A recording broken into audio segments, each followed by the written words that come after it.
reason why the whole campaign started, because a lot of these KMT legislators just visit China just so often. It's scary. You're listening to Talking Taiwan with your host, Felicia Lin.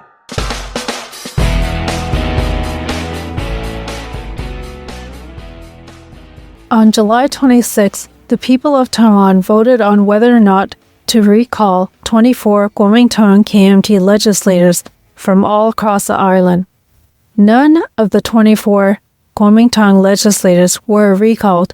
This was a blow to the Democratic Progressive Party, DPP, that could have benefited from a rebalancing of the legislative yuan, since it only has 51 of the 113 seats in the legislative yuan or Congress.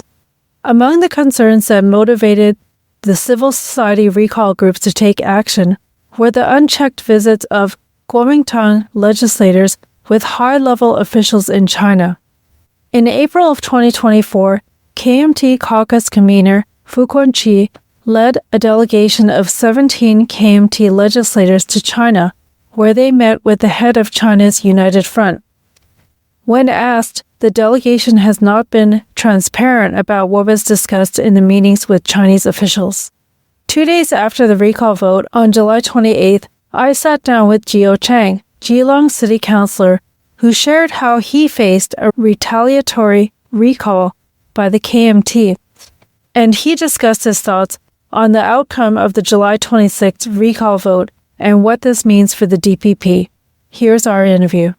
Talking Taiwan, we're here in Taipei, Taiwan, and the recall vote actually just happened the other day, and I'm talking to Jiho Chang, the city councilor from Jiho. Welcome to the podcast.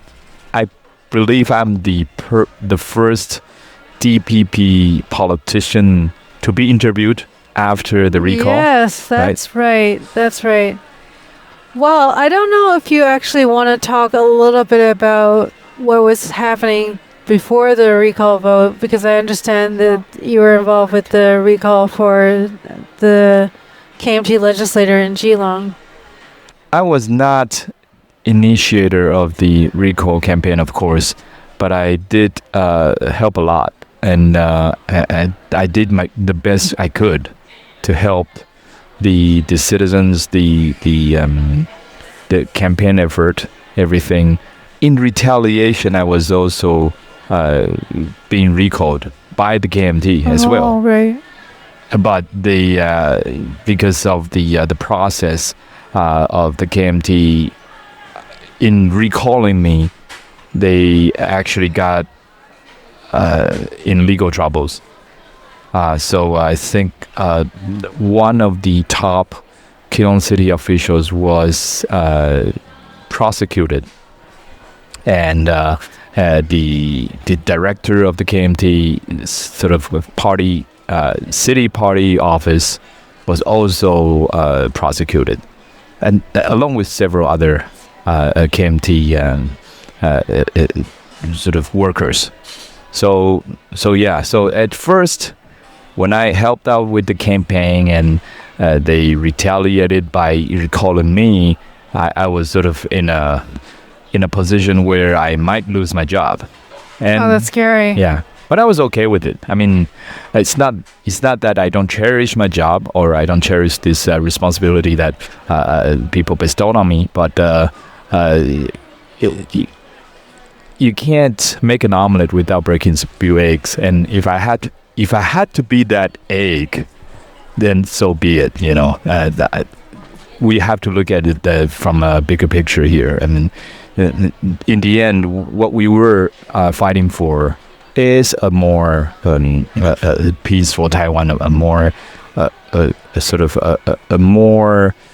a patriotic parliament, a parliament that can withhold or to protect the country in various ways, especially on the restriction of how we should conduct our affairs with China, regarding the official that might be able to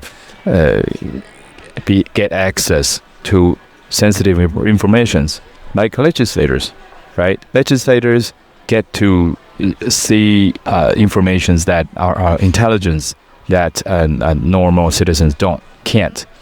And so if they were to meet with Chinese officials to visit China, there should be some sort of security clearance or just basic security sort of checkup before and after, so that we know we are in safe hands, right? I think that's sort of the initial the reason why the whole campaign started, because a lot of these KMT legislators just visit China just so often. It's scary, right? Like they would be visiting China like every chance they get. They convene in like every 2-3 months. Then they don't meet for another 2-3 months, and then during that time, of a lot of these KMT legislators just visit Beijing and Shanghai and whatever Chinese cities. It's just we don't know what would they do there, right? I mean that's the initial reason why this whole thing started. We didn't want, but on the other hand, a lot of things are happening like after they came back. They have this motions and proposals within the legislature that seem to not doing a lot to protect the country, but instead some of the national defense budget were frozen, and some of them are even cut. And it's not that you can't cut the budget. It's not that you can't be monitoring how the government spend money, but a lot of them are on this really crucial national defense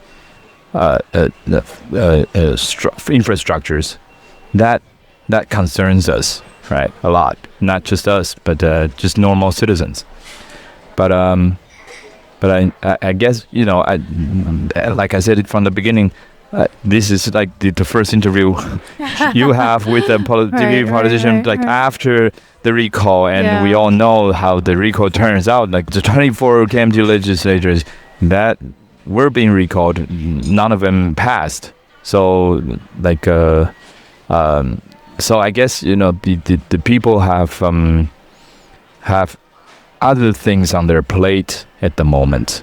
I think people probably think that the first priority of the domestic politics right now is probably shouldn't be solely on national security. It should be on other things, like what people feel that we should be focusing our attentions on, like say the prices, the oil prices, the energy prices, the energy policies, and the overall economy, and things like that of that nature. So I guess that's the initial sort of thought I have after hearing. Yeah, there was also a lot of talk about the Chinese infiltration, right, and the pro-CCP angle of these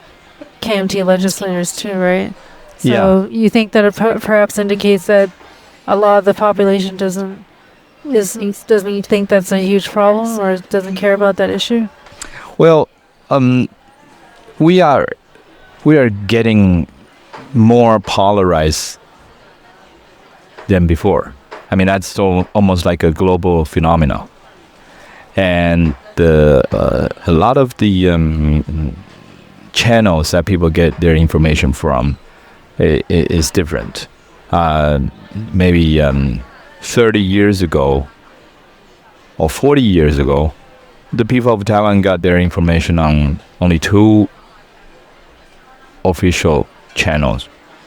One is from newspaper, the other is from 3-channel news, all controlled by the authoritarian government.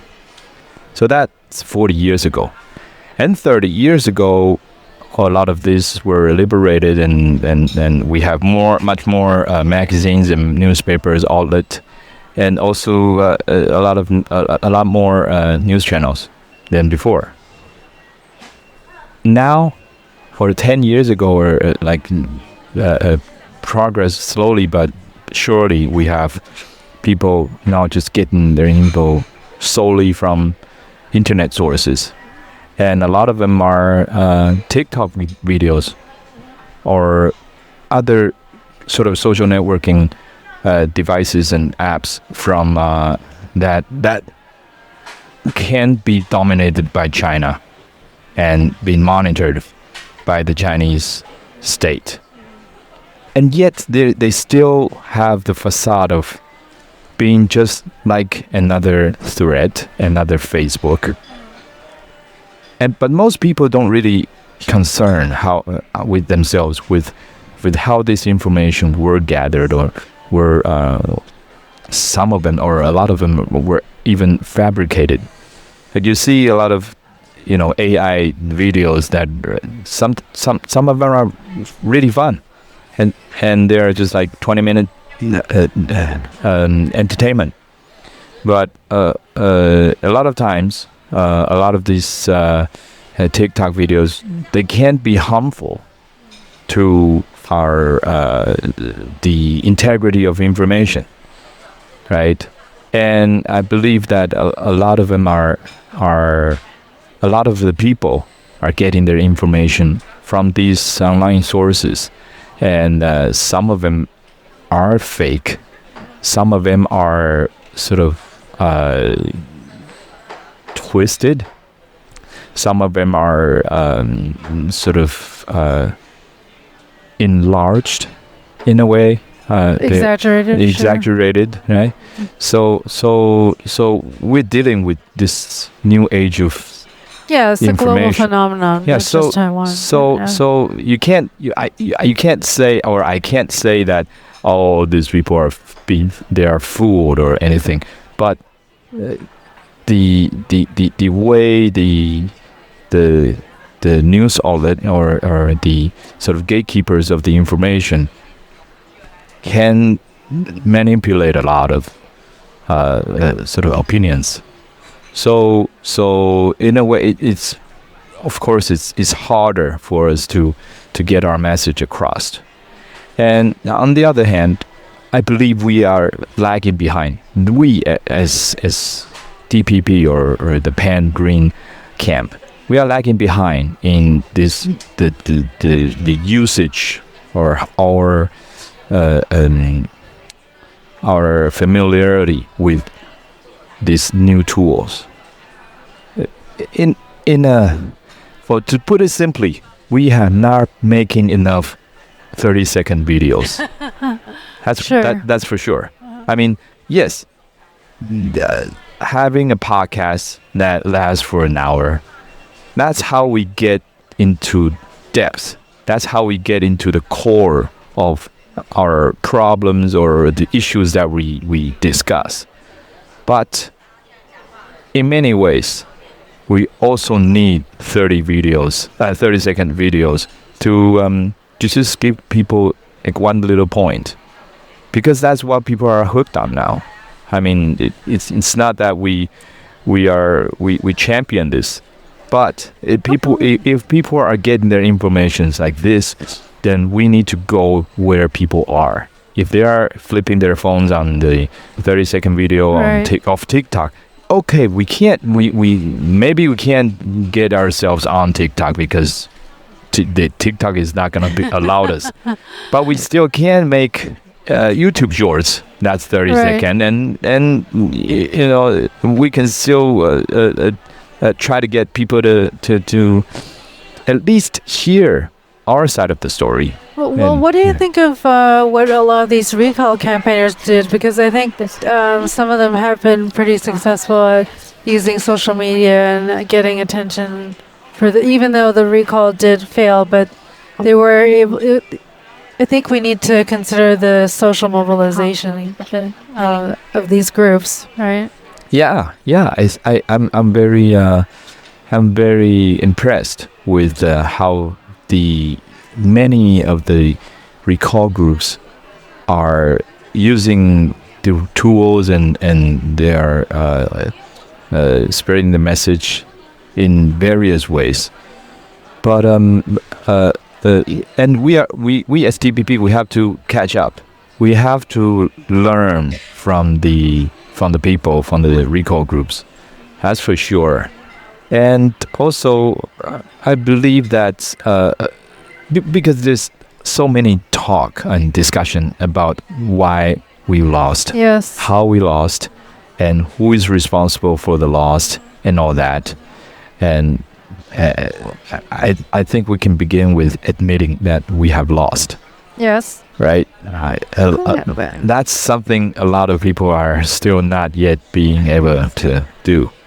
What's that? 5 stages of grief or something like that, and right. like versus denial, Yeah. right? Uh-huh. And we have to get past that. We have to get past that denial and start to admit how we have lost and how we should get ourselves back together.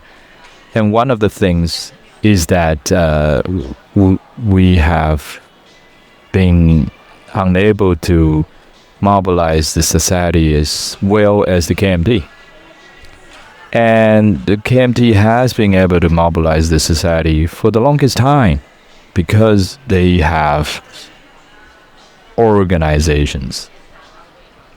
And these organizations are not just political organizations. It's not like a KMT politician has this little group or some kind of a society and they do all these hideous things. No, it's not like that. It's that what they did, or how the KMT works, is that they have a network of people and that are deeply involved and embedded in various type of social groups, like a golf club, or a swimming club, or a gentleman's club, like So on a very personal level. Yeah, not only that, but they align their interest with the like-minded people, and they may not be politically motivated. Actually, probably most of them are not. But they have their embedded interest with each other. Like I said, the golf club and also the business club. And so when they spread their messages through these channels, through these networks, they can be very Effective? They can be very effective in mobilizing people, because not everyone is watching the news 24/7. Not everyone is so highly invested in these topics. But if they have aligned their interests with certain business people or whatever, that's the only time they will be talking politics. Is that if you want this golf course being, renovated, I am the only one that I can help you, and please help me get through this recall. It's something like that. I'm not, this is just, an example. So, hypothetical. So things like that, and the DPP has been trying to catch up with the KMT on this ground, on this front, for the past 30 years. But we have not been able to do that. We have not been able to do a very good job with it. Part of the reason was because these groups or this social networking they are already in existence. So to break into them and to show them that you are the more capable, you can deliver promises and do for their biddings better than the other guy.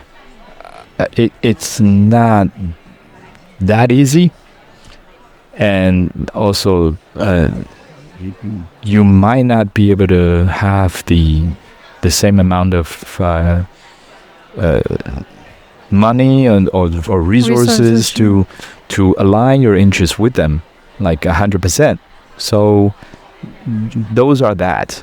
So but what happens, or what we see from this campaign, is that we have a lot of these younger voters, not younger Gen Zs.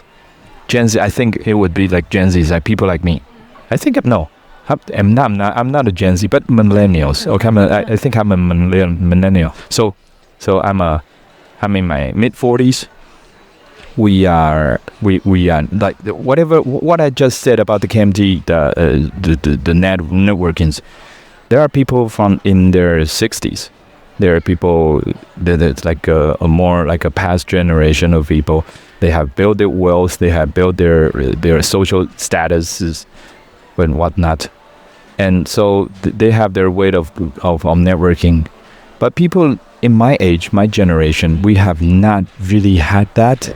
So like people in my age, we don't really go to the Lions Club or the, what do you call it, the whatever Rotary? The Rotary Club. Yeah, I was once a Rotary Club member, and I can't afford to be in there for too long, and I just opted out. But that's the thing. I mean, I thought, okay, if you want to be in politics, you better get yourself, in these groups.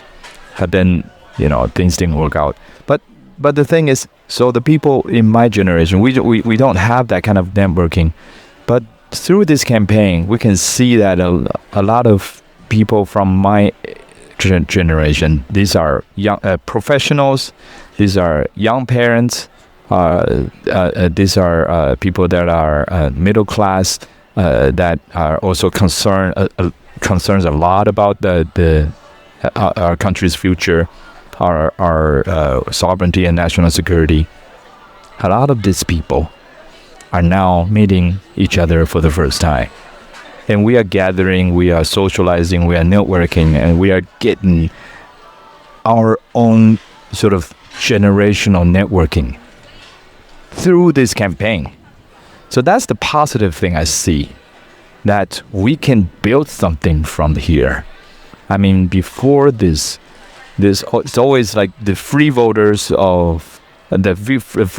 might vote for DPP. They might vote for a new power party. They might vote for ko-wen-je's party before he went, and things of that nature. The party that Jiho is referring to is the Taiwan People's Party, which was founded by ko-wen-je.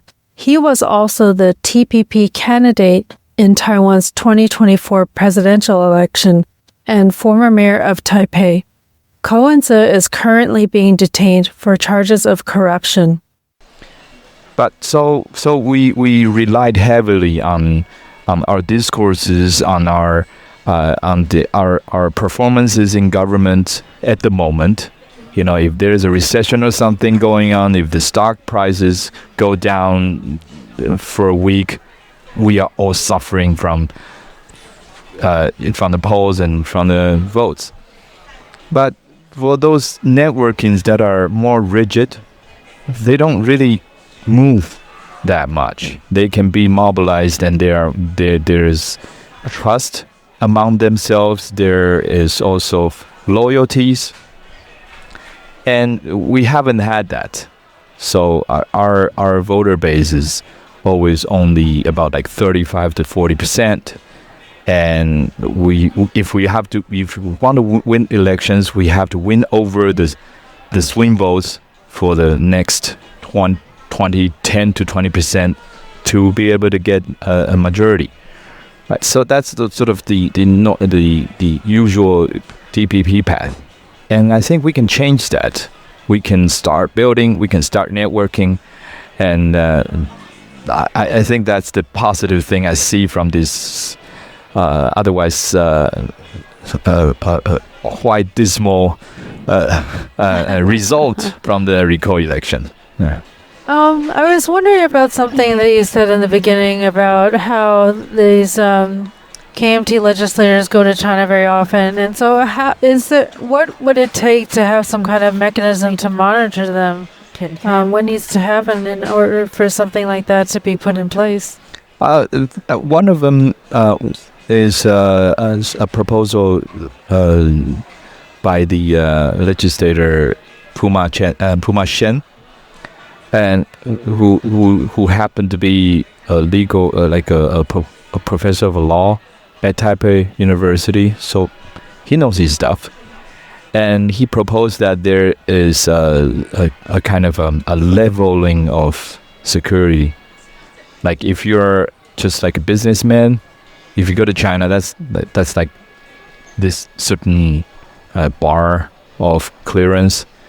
And if you're a student, that's another bar, and then it goes all the way up to highly officials, or like say what's that? Civil servants, senior civil servants, legislators, and ministers. And so there should be like a different level of clearance and how you report back on what you did, the nature of your visit to China, and the type of things that are being said or not said. Things like that. And then he should propose that in the legislature to try to make it into law.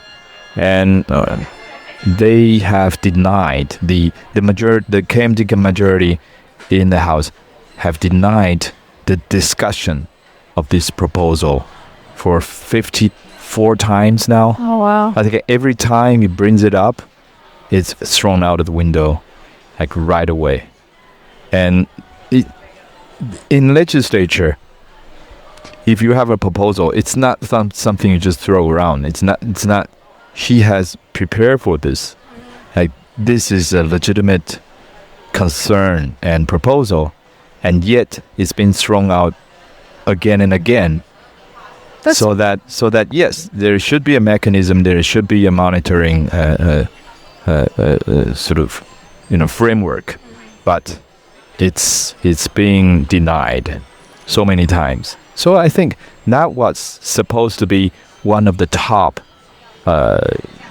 things to do if the recall were successful. Then that would be, I think, the top priority on what the legislature should be discussing.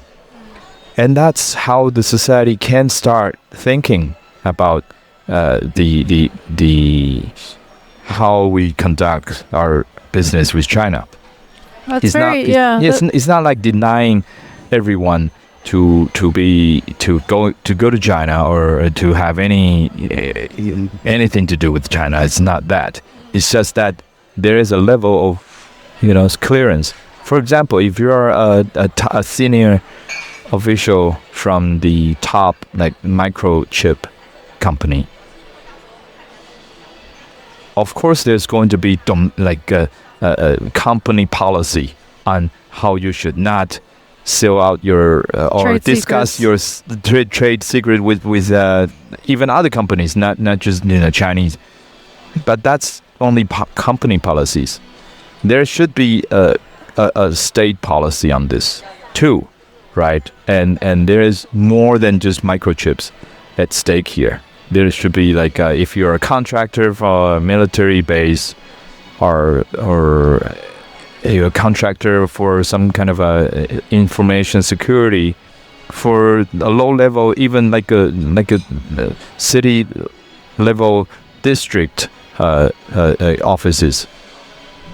It should be there should be a monitoring mechanism there too, because what happened in my city was that one of the like I discussed before, when the KMT tried to recall me, one of the top official from the city government was running the civilian information to help the KMT to get the signatures, enough signatures to initiate the recall campaign against me.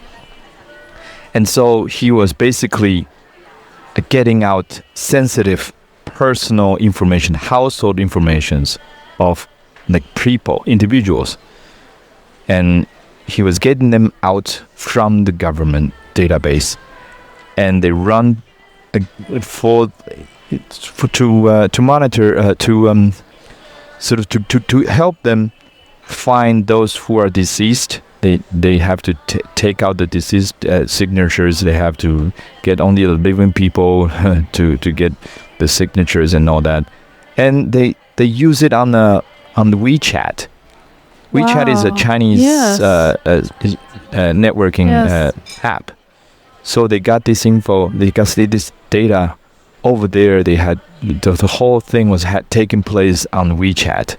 Wow. And so that's like that's a leak of personal information right there, and that's serious. And they're trying to use these people's information to use their names and information on the petitions to meet the recall. Yeah, without their consent. Right. So right. that. Yeah, because I mean, obviously the petitions should have been signed by people with their permission personally. Yeah. So because they didn't have enough time.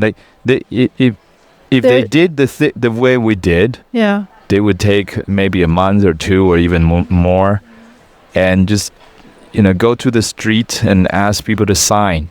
Like if you hate Jiho that much, you would have enough signatures to recall him.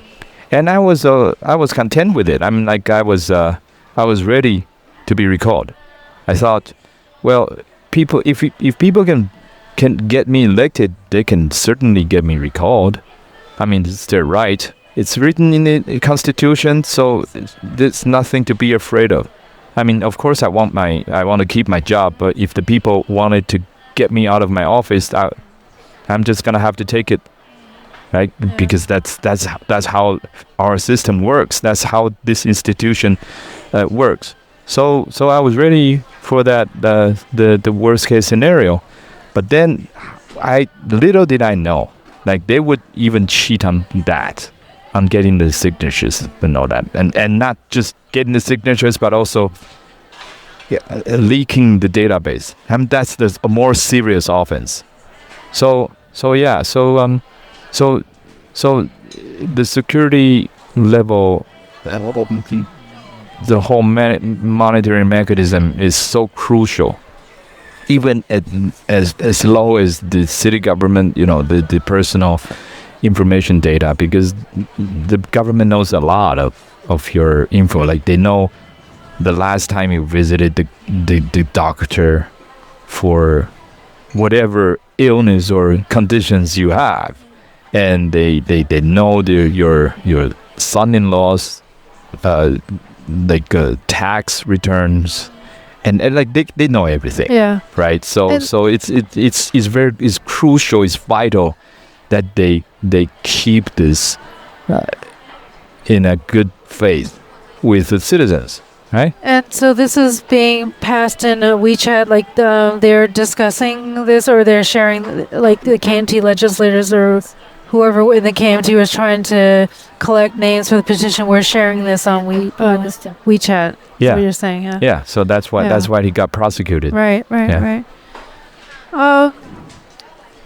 think a lot of people were the recall movement happened was because there's a lot of deadlock in the legislature, and people are worried about the legislature being paralyzed and so forth. And so since this recall has failed, what do you think we have to look forward to with what's going to happen in the legislature? It's going to get worse before it gets better. And that's what I can say. I mean, this new mandate is suggesting that whatever the KMT has been doing has been right. We hate to say this, but that's what the new mandate suggests. Now we may interpret this in our own liking, that the people just want to a different priority. in politics. They don't want us to talk about sort of defending ourselves against China all the time. They want us to focus on the domestic economy, the income, the people's mortgage problems, the young people not being able to afford housing in the inner city. All that might be what the people really want us to talk about, to discuss and put on our table, instead of just defending, like fighting China all the time. It's not that people. I would not take it as people don't want us to defend against China. It's just that people have other things on. They want us to have other things on our plate too. And yeah, that's the best I can do. I would not say that, and I'm pretty sure international media might see it that way. They might see it as, oh, the people of Taiwan don't want the legislature or the government to fight against China. But that's probably not that. So do you think that the current makeup of the legislature, have they indicated that maybe they want to deal with those issues that you mentioned, which are more like domestic issues and so forth? Have they shown indications from what they've been doing? That's what they claim, but I don't think that's what they stand for. I mean, what they did in the legislature for the past year, they have frozen a lot of really crucial budget. And a lot of these budgets are not even national defense related. They are just the economy and traffic policies, infrastructures, or were there some cultural related things? Culture, of course, and diplomacy. A lot of diplomats right now are short on funding. They're short on the money. They can't be doing a lot. They can't even issue passports because you have to purchase sort of the things to make the passport, the papers and and all these resources, right? And you need money to do that. Sure. These are not just these are they've all within the overall budget. And what the KMT did was they cut a lot of the budgets that are sort of executions, that are the money that's hard to pinpoint. But what these budgets are, these are the budgets that are supposed to pay the bills, to keep the office open. Then they didn't cut the budget that says, oh, we give this money to the poor families. They don't cut that because on paper it looks bad. What they did was they cut the people, the civil servants, sort of normal, routine budget, so that these civil servants cannot do their job well.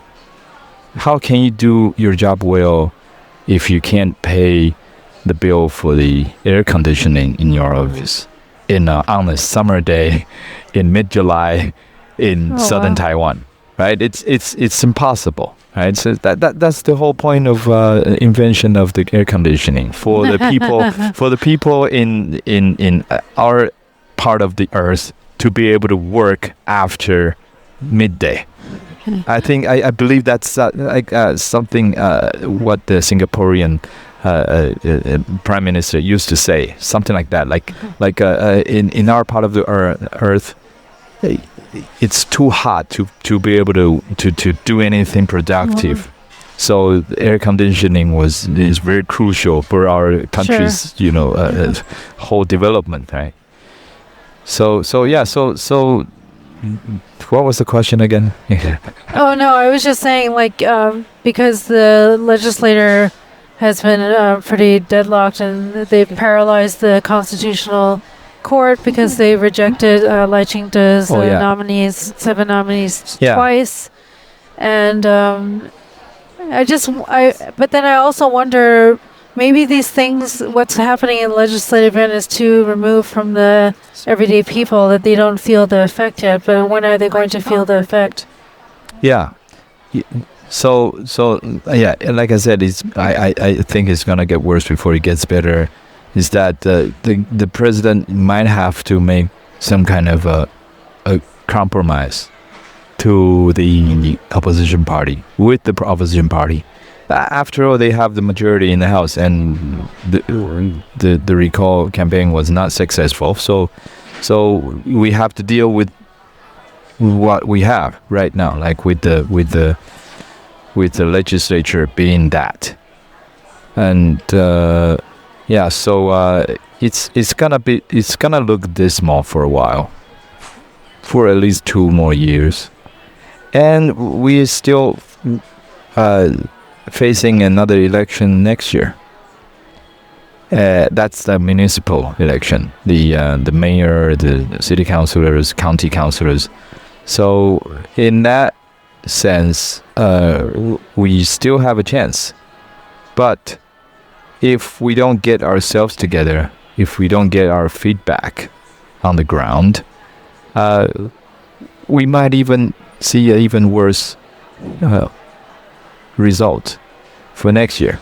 So we really have to get ourselves together, and so that what I hope is not going to happen is that the KMT might see this as also like some type of a reminder that there's still people like us who are really self-motivated. Not me, but the campaign citizens, the campaign groups. These people are not paid. Right. They are not. They are middle-aged professionals that take their time off work to do all this. They are very, very self-motivated. Yes. And they are highly active. So. And organized. And they will be more organized as time goes, especially after this defeat. People know that they can't just go about their own business after this. They have to keep on organizing. They have to keep on keep this effort together. So if the KMT see this as a reminder that there's this new force of new opinion of people that's coming together, and eventually your old ways might not be able to protect you next time. If they see it that way, maybe they can, hold back a little. There's some, hopefully they realize maybe there's some accountability, right? Or that people are checking them. That's what I hope for. Yeah. Okay. Is there any other thoughts you want to share about what happened with the recall, or? Yeah. Well, I know it's been hard for the past day. Whoever is listening, whoever is watching this, I'm pretty sure you're still recovering from this sadness. And I just want you to know that many of us, especially the DPP, especially the DPP politicians like me at the grassroots, we're giving our 100%, 120% to hold this together. And we are seeing hope. Of course, the overall result was not ideal. But like I said before in this, during the course of this episode, I can see a lot of new things happening, a lot of new ideas and new ways of mobilizing and networking, and we're trying our best to to counter information warfare and all that, and we are working really hard, and I see that we can get through this if we just have more time. This is a hasty campaign, I must say. It's been only half a year, right? Since January, it's only in July. So it's happening very quickly, and we have yet a lot of things to do. And one of the things, like before, like when we were ordering coffee, one of the things that was lacking, or we failed to deliver, was that not all the DPP voters turn out. I think we only have like a 60% turnout, or even less. I mean, within the DPP, not the overall, but the overall is like 50 some, right? Turnout rate.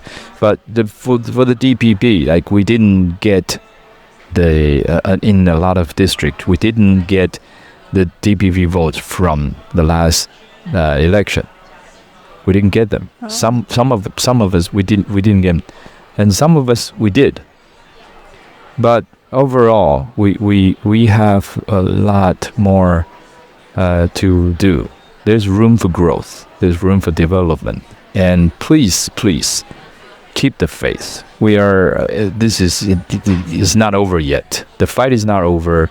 We are still trying very hard, and even if you feel a little setback for a while, it's only normal. It's only natural. We are the DPP. We are always the underdog here, and we have always been fighting with the conditions that's against us. But we always prevail in the end, and we will prevail. We will get through this, and just find time to do something else. Go to the gym and work your anger with the weight, and or spend time with your family, and in time we'll get back. We'll get it back. Yeah. Okay, thank you. This is a hard interview. I don't know when to end because there's other things I could talk about, but yeah. Yeah. Yeah, because I mean, what do you?